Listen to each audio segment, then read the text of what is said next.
Hey everyone, welcome back to Data and Donuts. I'm here with my friend and colleague, Yarek Yano. Today we're here to talk a little bit more about SLOs, but before we get into our conversation today, I'd like Yarek to tell us a little bit about himself. So yes, hello, Aaron. Thank you very much, as always, for the opportunity to speak about the SLOs. This is the topic that's very dear to my heart. I spent quite a bit of time studying the concept and researching, and I'm still leading the Friday SLO talks and the yearly annual event, the SLO Symposium. So I'm very much immersed in this work, and I just love talking about it. So I certainly welcome the discussion. Thank you again for the opportunity. Excellent. And so let's get into our conversation of, can you compare and contrast SLOs and competencies? Very good question. Yes, absolutely. Actually, I'm a strong believer that we would be in a different point in our discussions about student learning if student learning outcomes had been introduced as competencies and skills rather than what became the dreaded SLOs. The problem has always been with clarification of the statement of student learning outcomes. Without clear definitions, we have experienced such a hodgepodge of definitions that we are completely lost. This has led to a number of really disastrous interpretations, which ended up pretty much stifling the discussion about student learning. Well, why? I'm sure you've heard people talk about student outcomes, which in many cases could be interpreted as results that students achieve. So results can be anything that has to do with measures of our institutional accountability, such as persistence, transfer, diploma, degree attainment. These are all student outcomes. These are all results. What do they have to do with learning? Not much. We take learning for granted. Students must be learning something, right? We just don't know what it is that students learn because on one end, faculty cover the course content. On the other, we count completers and GPAs. If these measures of accountability address the question of student learning to a sufficient degree, we would know what students learn. We wouldn't have to talk about SLOs at all. Student learning is lost in the shuffle. Competency would definitely help us define it. So, when it comes to a comparison between the two terms, SLOs, student learning outcomes, are statements of what it is that students are able to do as a result of instruction. What is the definition of competency? Well, it's the ability to do something. So, by definition, the two terms are related. Whoever coined the term SLO without deeper, more profound analysis did it to really the detriment of the whole discussion about student learning. There are some in the assessment of student learning community who believe that SLOs were never written for the students to begin with. And we are only paying the price for this. Competency or skills are terms that everyone understands. SLOs, we are still defining these. Different story, as we all know. Excellent. And so as we start digging a little bit deeper into SLOs or competencies, can they be assessed with formative and summative assessments? So you're absolutely right. This is a question that's a bit more profound. And let me just say that assessment of student learning can and should happen anywhere at any time. Just like learning, which is ubiquitous. Students learn all the time. We only believe, better, we are convinced. Well, even if we're not convinced, we think that students will learn the subject matter studied on Thursday at 3 p.m., which is a completely wrong assumption. Students learn on their own terms what they need to learn. All assessment of student learning should happen all the time because that's when students learn. Assessment is there to capture, to reflect on that learning. We currently do not have any such process, not formally anyway. And just to add to this, student learning outcomes, program learning outcomes, and institutional learning outcomes as statements of what it is that students can do as a result of instruction in a course, program, and institution can only be assessed at the course level. Why? Well, students do not have any other opportunity anywhere else to demonstrate what they have learned under the watchful eye of the faculty. So once students leave the classroom, we cannot assess their learning any longer. We can only ask questions about their experience, perception, reflection on their learning process. But exit interviews are not really assessments of learning. They are really statements of opinion. Learning can only be evaluated with direct assessment, catching students in the act of demonstrating what they have learned.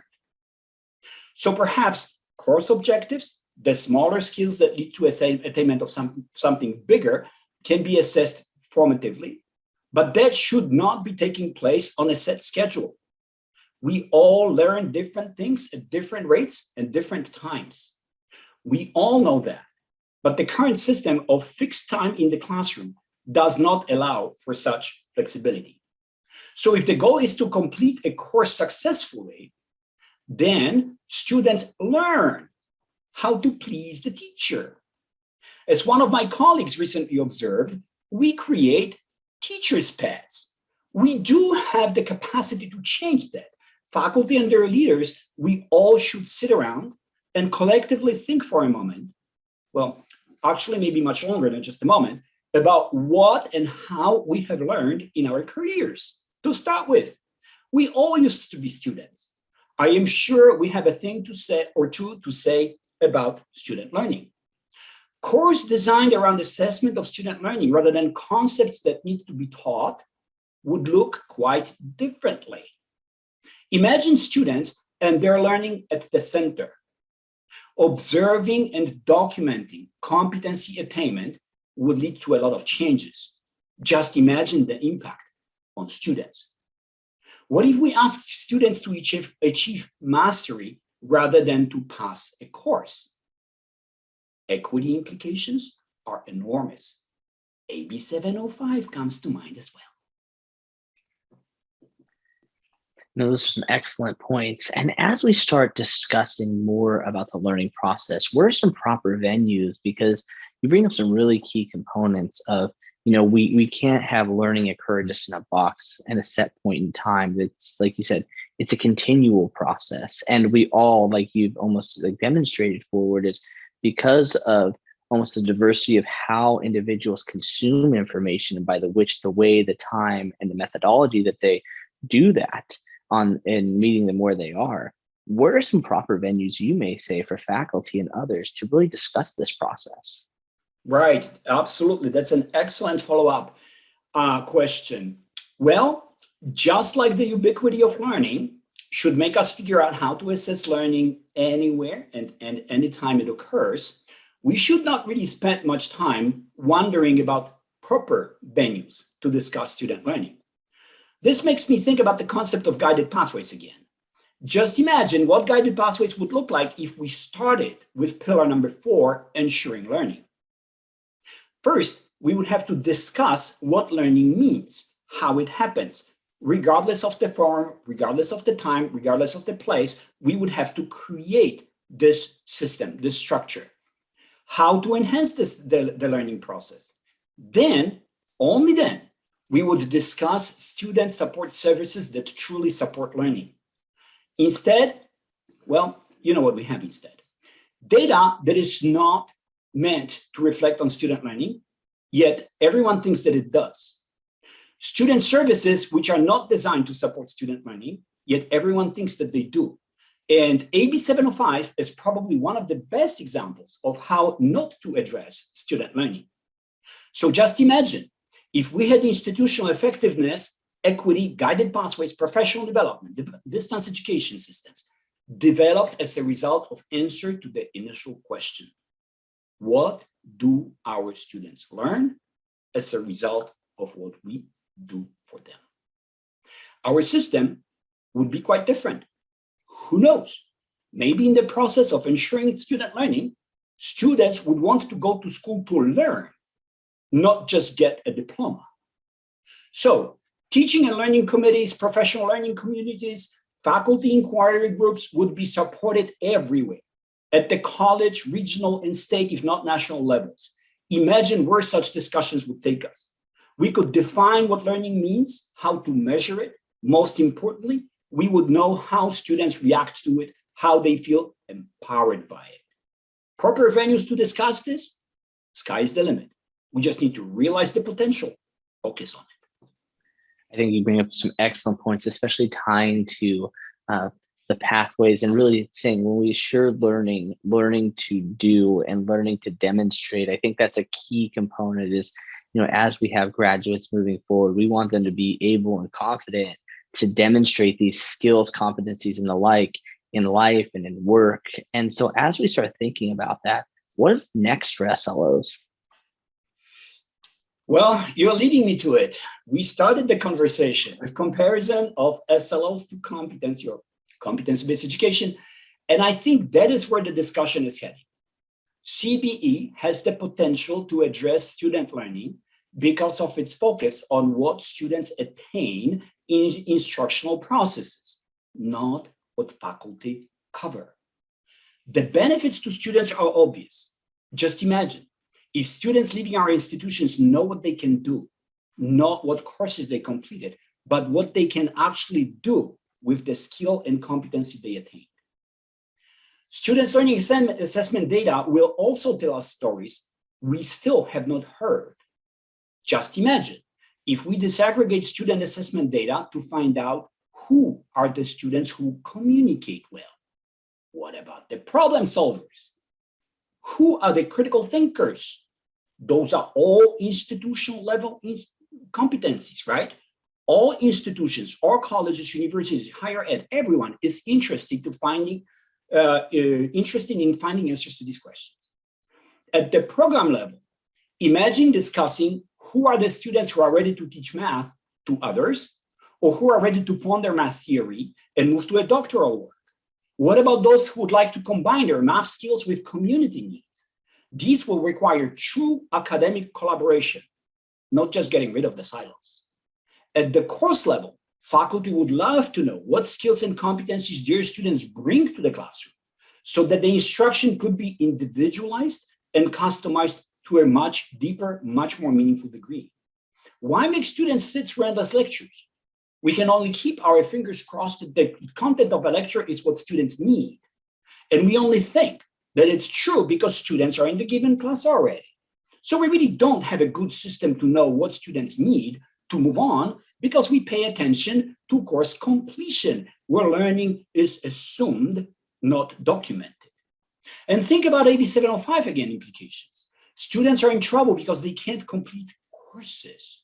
Why not focus on competency attainment instead of passing of a test as a measure of student learning? The last question to be addressed here is what it is that students do with the skills and competencies that they acquire.